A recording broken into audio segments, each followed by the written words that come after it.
Hi hello నమస్తే అండి. నేను పద్మ సుసర్ల. ఈరోజు నేను మెంతి కారం చేసుకోవడం చూపిస్తున్నాను మీకు. మెంతి కారం ఇంట్లో ఒక సీసాలో పోసి ఉంచుకుంటే చాలా రోజులు 2 నెలల దాకా వస్తుంది. గట్టిగా సీసాలో పోసి మూత పెట్టుకుంటే దీన్ని తీసుకుని మీరు అప్పటికప్పుడు ఏ పచ్చడైనా చేసేసుకోవచ్చు. మెంతి కారం రెడీగా ఉంటుంది కాబట్టి ఏం చేద్దాం అనుకుంటున్నారో ఆ పచ్చడి అది తరిగేసుకుని ఇది అందులో వేసి గ్రైండ్ చేసుకుంటే సరిపోతుందన్నమాట. వీటిలో కొలతలు చూపిస్తున్నాను చూడండి. వీటిలో కావాల్సిన పదార్థాలేమో ఆవాలు, మెంతులు, ఎండుమిరపకాయలు, ఇంగువ అంతే. మెంతులు ఈ పెద్ద గరిటెతోటి ఒక గరిటె తీసుకుంటున్నానండి. ఆవాలు అదే గరిటెతోటి గరిటెన్నర. మా అమ్మగారు అయితే చాలా ఎక్కువ వాడేవారు, మాకు చాలా ఇష్టం కూడా, అలా అది బాగుండేది. గరిటెన్నర. ఇప్పుడు చాలామంది చేదని ఇదని అనుకుంటున్నారు కదా, సరే అలా అంటప్పుడు ఎక్కువ వాడటం అలవాటు లేని వాళ్ళకైతే కొంచెం తగ్గిస్తే మంచిదని తగ్గించాను. ఒక గరిటె మెంతులు, గరిటెన్నర ఆవాలు. ఎండుమిరపకాయలేమో ఇవి ఈసారి చాలా పెద్ద వచ్చాయి, మళ్ళీ వెడల్పు ఎండుమిరపకాయలు దొరికాయి కాబట్టి నేనేమో ఒక 15 మిరపకాయల దాకా వేసాను. మీ ఇంట్లో మీకు దొరికిన మిరపకాయల కారాన్ని బట్టి, మీరు తినే కారం బట్టి వేసుకోండి.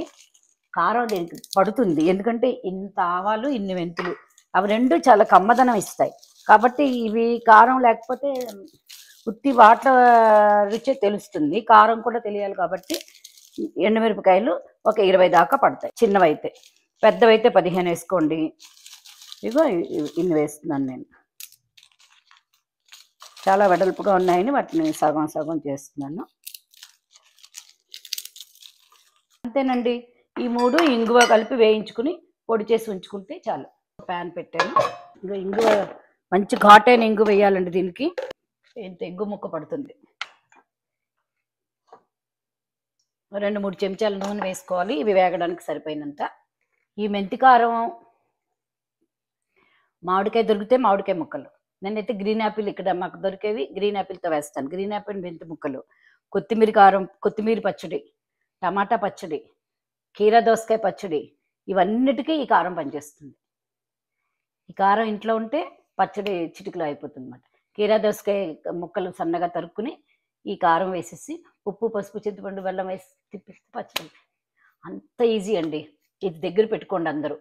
ఈ మెంతి కారం దగ్గర ఉంచుకుంటే పచ్చడి మీ పక్కన ఉన్నట్టే. ఇక నూనె వేడెక్కింది, ఇప్పుడు మెంతులు వేస్తున్నాను. కారం చేసుకుని ఉంచుకుంటూ ఉంటాను 40 రోజులు. పచ్చడి చెప్పరా అని ఒక అమ్మాయి అడిగింది. సారీ అండి, మీరు అడిగినవి నేను వెంటనే చేయలేకపోతున్నాను. తొందరలోనే ఆ కీరా దోసకాయ పచ్చడి కూడా చేస్తాను. ఇది ఇప్పుడు ఇంగు వేద్దాం. ఇందులో పొడి ఇంగు అక్కర్లేదు, ఈ ముక్క వేసుకున్నాం అనుకోండి అది గ్రైండ్ అయిపోతుంది కదా. ఎందుకంటే చిన్న 2-3 ముక్కలు వేసి గట్టిగా ఉంటుంది, దీన్ని బండతో గట్టిగా కొట్టేసుకుంటే ముక్కలు అయిపోతుంది. ఇది నేను వాడుతున్నాను. ఇది కొంచెం మెంతులు వేగడం మొదలు పెట్టాయి కాబట్టి ఇప్పుడు ఇంకా ఆవాలు వేసేసి,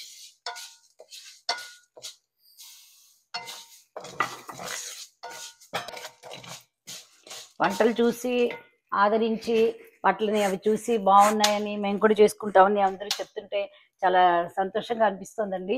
ఎందుకంటే ఒక హాబీ లాగా, అంటే వంటలు చేయడం ఇంట్రెస్ట్ ఉంది. అసలు ఇప్పుడు మన హాబీలు ఏంటంటే పిల్లలు పెద్దవాళ్ళు అయిపోయిన తర్వాత తెలియని ఎంప్టీనెస్ మాట. వాళ్ళకి మన అవసరమే ఉండదు. ఏం చేస్తాం రోజంతా, ఎంతకన్నా సినిమాలు చూస్తాం, ఒక్కోసారి బాగానే సినిమాలు చూడాలనిపిస్తుంది, ఏదో కాసేపు పుస్తకాలు చదువుకుంటాం, రోజు ఎప్పటికీ గడవట్లేదు. పోనీ హాయిగా ఎక్కడికైనా ఎప్పుడు పడితే అప్పుడు నడుచుకుని వెళ్ళిపోదాం అంటే ఇక్కడ మాకు చలి, ఈ అమెరికాలో ఈ చలి బాధ కనీసం ఇంచుమించుగా సెప్టెంబర్ నుంచి మళ్ళీ ఏప్రిల్ దాకా ఇలాగే ఉంటుంది. మాకైతే మేము ఆరెగాన్ స్టేట్లో ఉంటాము, అక్కడ అలాగ వర్షాలు పడుతూనే ఉంటాయి, వర్షం అలా పడుతూనే ఉంటుంది. దాంతో కబుక్కుని బయటకు వెళ్ళలేము. ఒక తెలియని ఒక రకమైన చిరాకు మాట. అంటే చూడండి, ఇండియాలో వర్షాలు పడితేనే అబ్బా ఎప్పుడెప్పుడు సూర్యుడు వస్తాడని ఎదురు చూస్తారు కదా, అలాంటిది ఎప్పుడూ అలాగే ఉంటే కొంచెం డిప్రెసింగ్గా ఉంటుంది.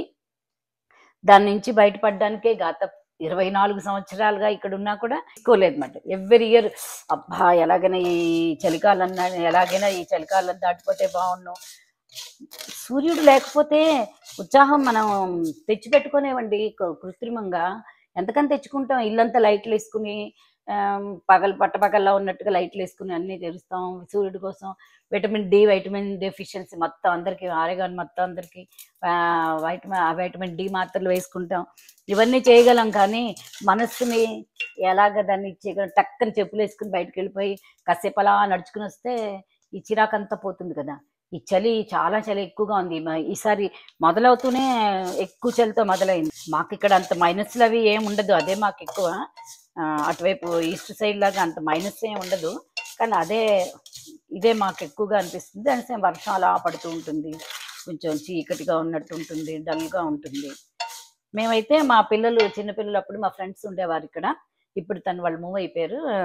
మేము వాళ్ళిద్దరు పిల్లలు, ఇంకో ఫ్రెండ్, ఇంకో అమ్మాయి, ఒక పాప, మా ఇద్దరు, ఈ 5గురం ప్రతిరోజు ఒకళ్ళ ఇంట్లో ప్లే డేట్ అలా పెట్టుకుని ఆ పిల్లలందరూ ఆడుకుంటూ ఉండేవారు. మేము కాసేపు ఏవో కబుర్లు చెప్పుకొని, లేకపోతే వంటలు వండుకొని, ఎవరింట్లో ఉంటే వాళ్ళ ఇంట్లో కూర్చుని వాళ్ళు వంటలు చేసుకుంటే వంట చేయడం, అందరం కలిపి వండుకు తినడం. ఇలాగ మేము ఆ వింటర్ అంతా, ఎలాగైనా ఈ వింటర్ని మనం అసలు దరిదాపుల్లో కూడా రానివద్దు, మనం ఫైట్ చేద్దాం అని చెప్పి తను ఉండేది, నా ఫ్రెండ్ సరిత. సో తన వల్ల మాకు ఎక్కడికక్కడికి పిల్లలందరినీ తీసుకుని ఏదైనా ప్లే హౌసెస్ అవి ఉంటే వాళ్ళు ఆడుకునే ప్లేసెస్కి వెళ్ళిపోవడం. అయితే వింటర్లో ఇక్కడ సినిమాలు $1 పిక్చర్స్ అని పెడుతుండేవారు. టికెట్ $1. మంచి మంచి సినిమాలన్నీ వేసేవారు అన్నమాట. ఆ సినిమాలకు అందరు పిల్లల్ని తీసుకుని వెళ్ళడం. అలా ఆ దేవుడి దయ వల్ల పిల్లలు చిన్నప్పుడు అందరం కలిపి అలా. గ్లోబల్ వార్మింగ్ వల్ల ఇప్పుడు ప్రతిరోజు సూర్యుడు కనపడుతున్నాడు. ఒక 20 ఏళ్ల క్రితం అయితే ఇలా ఉండేది కాదు. గ్లోబల్ వార్మింగ్ ప్రపంచానికి మంచిది కాదు, మాకొక్కళ్ళకే దానివల్ల కొంచెం సూర్యుడు కనపడడం, కొంచెం వాతావరణంలో మార్పులు మాకు వచ్చాయి. ఇదో ఈ మెంతులు ఆవాలు కలిపి వేగుతున్నాయి. ఇప్పుడు ఎండుమిరపకాయలు వేసాం.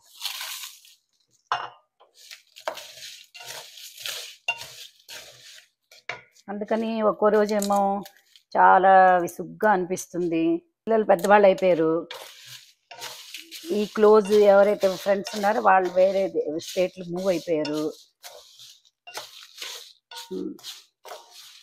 మిగతా వాళ్ళందరికీ చిన్నపిల్లలు ఉన్న వాళ్ళు చాలా బిజీ కదా ఇక్కడ. ఆ పిల్లలకి యాక్టివిటీస్ రోజుకోటి చొప్పున 5 రోజులు 5 యాక్టివిటీస్ ఉంటాయి వాళ్ళకి, కాబట్టి వాళ్ళంతా బిజీగా ఉంటారు. సో ఇది కాలేజీకి పిల్లలు వెళ్ళిపోయినప్పుడు ఎంపీ నెస్ట్ లాగా ఇప్పుడు 2 పిల్లలు ఇంట్లోనే ఉన్నారు మాకు. అదొకటి చాలా అదృష్టం. బాగుంది, ప్రస్తుతానికి 2 ఇంట్లోనే ఉన్నారు. కానీ పెద్దవాళ్ళు అయిపోయారు కదా, వాళ్ళ రూమ్లో వాళ్ళు ఉంటారు, వాళ్ళ పనులు వాళ్ళు చేసుకుంటారు. చిన్నప్పుడులాగా మన అవసరం అంత ఎక్కువ ఉండదు కదా. ఇటువంటప్పుడు మనం తప్పకుండా మనకి ఏదో ఒకటి మనం చూసుకోవాలి. మనకి ఇష్టమైన పనులు ఏవో చేయడం, మన హాబీని మళ్ళీ మనం వెనక్కి తెచ్చుకొని, చిన్నప్పుడు ఎప్పుడో వదిలేసిన హాబీస్ అన్నిటిని మళ్ళీ తెచ్చుకుని మళ్ళీ వాటిని పునరుద్ధరించాలి. లేకపోతే మనసు చాలా వెలితిగా అనిపిస్తుంది. అందుకని దాని నుంచి మనం దూరంగా ఉండాలి అంటే తప్పకుండా మనకి మనమే కల్పించుకోవాలి. ప్రస్తుతానికి ఈ వంటలు అందరూ బాగా ఫ్రెండ్స్ కొంతమంది ఎంకరేజ్ చేసి చెయ్యి అంటే చేస్తున్నాను. ఎన్నాళ్ళు మరి చేస్తానో తెలీదు ఇంకాను. అంటే ఒకరోజు అనిపిస్తుంది ఇవన్నీ అందరికీ తెలిసినవే కదా, నేను ఎందుకు మళ్ళీ చెప్తున్నాను అనిపిస్తుంది. కానీ కొత్త వాళ్ళు ఎవరైనా ఇప్పుడే వంటలు మొదలుపెట్టిన వాళ్ళు, ఇప్పుడే యూట్యూబ్లో కూడా చూసి బ్యాచులర్స్, ఇప్పుడే లైఫ్ మొదలుపెట్టి వంటలు మొదలుపెట్టుకున్న వాళ్ళు ఎవరైనా అన్ని వీడియోలు చూస్తున్నప్పుడు ఇది కూడా చూసి వాళ్ళకి ఏమైనా ఉపయోగపడితే ధన్యురాలని అనుకున్నాను అనమాట. ఒక్కరోజు చాలా ఎందుకు నేను ఇవన్నీ మళ్ళీ చెప్తున్నాను, అందరికీ తెలిసినవే కదా అని ఒకలాంటి నిర్లిప్తలాగా వస్తుంది. దాన్ని మళ్ళీ 1 రోజు 2 రోజులు పడుతుంది అందులోంచి మళ్ళీ బయటకు రావడానికి. కానీ ఏమి అతి మామూలుగా ఈ అందరికీ తెలిసిన వంటలు నేను చెప్తున్నా సరే మళ్ళీ అవి చూసి బాగా చేశారండి, మేము కూడా చేసుకుంటాం, నోరూరింది అని ఎవరైనా అంటే నిజంగా వాళ్ళ మీద నాకు ఎంత జాలు. అంటే ఎంత మంచి వాళ్ళు ఉన్నారు ఇంకా ఈ ప్రపంచంలో. తెలిసిందే కదా ఇది చెప్పేది ఏంటి అనుకోకుండా మళ్ళీ చూసి మళ్ళీ బాగుందండి అని చెప్పి వాళ్ళు చెప్తున్నారంటే నిజంగా వాళ్ళందరికీ మనస్ఫూర్తిగా నా ధన్యవాదాలండి. అలా వాళ్ళు అనకపోతే నాకున్న ఈ ఉత్సాహం కూడా ఉండదు. ముందు ఉత్సాహంగానే మొదలుపెట్టాను, కానీ ఒక్కో రోజు అలా అనిపిస్తుందన్నమాట. ఏంటి ఇవన్నీ ఎందుకు అందరికీ తెలిసినవి నేను మళ్ళీ ఎందుకు చేస్తున్నాను హ్మ్. అని అలాంటి చిన్న నిరుత్సాహం నాలో కలిగినప్పుడు ఇలా ఎవరైనా వాళ్ళు పెట్టిన ఇది చూసి అబ్బా! ఇంక చాలా ప్రపంచంలో అంతా మంచివాళ్ళే. మనకి చెడుని ఎక్కువ ఎక్స్‌పోజ్ చేసేస్తారు. ఎక్కువ అవే చూపిస్తారు. దాంతో అది ఎక్కువుందనుకుంటా. అది తక్కువుంది, ఇది ఎక్కువుంది. మంచివాళ్ళు ఎక్కువున్నారు. సహృదయులు ఎక్కువ మందున్నారు. సహాయం చేసేవాళ్ళు ఎక్కువ మందున్నారు. దాన్ని ఎక్కువ మనం ఫోకస్ చేసి ఈ టీవీల వాళ్ళు చూపిస్తే బాగుంటుంది. ఇక బాగా వేగిపోతుంది. మిరపకాయలు కొంచెం వేగాలి. వేగిన తర్వాత కొంచెం చల్లారాక ఇది గ్రైండ్ చేసుకోవాలి. ఇక్కడ అమెరికాలో మస్టర్డ్ చాలా ఎక్కువ వాడతారండి. ఆ సబ్వేలో అన్ని చోట్ల మస్టర్డ్ పేస్ట్ ఉంటుంది. ఇటొచ్చి వాళ్ళకేంటంటే మనలాగా ఆకులతోటి పులుసులు చేసుకోవడం. సూప్ ఏదో లైట్‌గా చేసుకుంటారు కానీ, మన వాళ్ళు ఇంకా ఎక్కువ ముందుకెళ్ళిపోయి దానిలో ఇంకా ఎక్కువ కనిపెట్టేసి మనకి ఈ ఆకుకూరలతో పులుసులు ఎలా చేసుకోవాలి, ఈ ఆవపెట్టి కూరలు ఎలా చేసుకోవాలి, ఇవన్నీ ఇంకా ఎక్కువ కనిపెట్టేసారన్నమాట. వీళ్ళకి ఇంకా అంత కనిపెట్టుకోలేదు వీళ్ళని నేను అనుకుంటాను. ఆ ఆవ పేస్ట్ దాకా వచ్చారు. ఆ బ్రెడ్ మీద ఆ మస్టర్డ్ పేస్ట్ వేసుకుంటారు. ఆ సబ్బు తిన్నప్పుడు. అలా కొన్ని కొన్ని చాలా వాటిల్లో ఇంగ్రీడియంట్స్ మనమే వాడతారు. మన సినమన్ స్వీట్‌కేమో మనం ఎక్కువ యాలక పొడి వాడతాం. వీళ్ళు సినమన్ పౌడర్ ఎక్కువ వాడతారు. అలాగే జాజికాయ పొడి ఎక్కువ వాడతారు. అంటే ఏవో నాకు గుర్తున్నవి చెప్పానమాట వీళ్ళు కూడా వాడేవి. మిరపకాయలు ఇలా గలగలాడుతున్నాయి అంటే వేగిపోయినట్టు మాట. ఈ పొడి మీరు చేసుకున్నాక మీ మిరపకాయలను బట్టి మీరు చేసుకోండి. మీరు పొడంతా అయిపోయి రుచి చూసిన తర్వాత కొంచెం మెంతి వాసన ఎక్కువగా ఉంది, ఆవపొడి వాసన ఎక్కువ ఉంది, మిరపకాయ కారం తక్కువ ఉందంటే మనం రెగ్యులర్గా మనం వాడే కారం కొంచెం అందులో కలుపుకోవచ్చు. అందులో కలుపుకుంటే బాగానే ఉంటుంది, ఏం పాడవదు. ఇగోనండి ఇది అయిపోయింది. దీన్ని నేనేమో కొంచెం చల్లారనిచ్చి అప్పుడు గ్రైండ్ చేస్తాను. ఇస్తున్నాను కదా ఎలాగా అని చెప్పి నేనేమనుకున్నానంటే పనిలో పని ఇవి కూడా చూపించవచ్చు కదా, అది చల్లారేపులో ఈ పని అయిపోతుంది. గ్రీన్ యాపిల్ మెంతి ముక్కలు అలా వేసుకోవచ్చు. నేను వీటిని ఏంటంటే ఇలా ముందు కట్ చేసేసి తర్వాత ఇది చూపించాను మీకు ఇదివరకు. ఇందులో వేసేస్తే అన్నీ సమానంగా ముక్కలన్నీ సమానంగా అవుతాయి. ఇది గ్రీన్ యాపిల్ నేను వేస్తున్నాను పుల్లగా ఇష్టమైన వాళ్ళకి. నేనైతే దీన్ని మామూలుగా మనం రెగ్యులర్గా తింటాం కదా స్వీట్ యాపిల్, స్వీట్ అండ్ చిన్న పులుపు తీపి కలిపిన యాపిల్ ఉంటుంది కదా, నేను అందులో కూడా వేసుకుంటాను. నాకు ఇష్టమే అది. అంటే ఆ తీపి పులుపు ఈ కారం కలిపి చాలా బాగుంటుంది. అది ఇష్టమైన వాళ్ళు చక్కగా మామూలు యాపిల్ కూడా వేసేసుకోవచ్చు. ఇప్పుడు ఇవన్నీ సన్నగా ముక్కలు చేసేసుకుని మళ్ళీ చూపిస్తాను. సన్నగా తరిగి పెట్టుకున్న యాపిల్ ముక్కల మీద ఒక చెంచాడు నూనె వేస్తున్నాను. ఒక చెంచా నూనె. ముక్కలు గట్టి పడతాయి అన్నమాట నూనె వేస్తే. ఇప్పుడు దీంట్లో తగినంత మెంతిపొడి వేసుకోవాలి. మెత్తగా చేసుకున్న మెంతిపొడి చూడండి, ఘుమఘుమలాడిపోతూ. ఇందులో ఉప్పు వేయలేదండి నేను. మీరు ఉప్పు వేసుకుని గ్రైండ్ చేసుకోండి. నేనైతే ఉప్పు ఎప్పటికప్పుడే వేసుకుంటాను. ఉప్పు వేయకుండా నిల ఉంటుంది 2 నెలలు. ఉప్పు తక్కువ వాడతాను కాబట్టి ముందే ఉప్పు వేసేస్తే మళ్ళీ తర్వాత ఎక్కువ అయిపోతుందని వేయలేదు. ఇప్పుడు దీంతో పాటు ఉప్పు వేస్తాను. 3 చెంచాలు వేసాను. కావాలంటే మళ్ళీ వేసుకోవచ్చు. ఇంకొక స్పూన్ పడుతుంది. కలిపి చూసుకుని కావాలంటే వేసుకోవాలన్నమాట.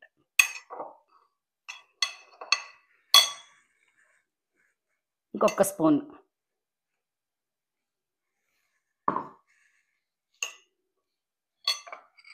తగినంత ఉప్పు. ఇంకొక చెంచా నూనె. నేనైతే ఈరోజు ఇలా ఉండగా కూడా తినేస్తాను అన్నమాట. ఇంకా ఊరకుండానే దీంట్లోంచి ఇంకో ఊట అది బయటకు రాకుండా కూడా నాకు నచ్చుతుంది. మా ఇంట్లో నచ్చుతుంది మాకు. కానీ కొంతమందికి అలా కొంచెం మెత్తగా ఇది రేపటికి ఇవాళ రాత్రి దీన్ని మూత పెట్టేసి ఉంచేసారనుకోండి, రేపటికి ఇందులో ఉన్న మెంతికారం ఆ నూనె కొంచెం యాపిల్లోంచి దిగిన ఆ కొంచెం ఆ నీరు అదంతా కలిపి ముద్దగా అవుతుందన్నమాట. గుమగుమలాడే గ్రీన్ యాపిల్ మెంతి ముక్కలు, దాన్ని గుమగుమలాడేలా చేసే మెంతికారం పచ్చడి. అసలు దీంతోటే పచ్చడి, ఏ పచ్చడికైనా సరే మీకు అనువుగా ఉండే మెంతికారం ఇవ్వండి.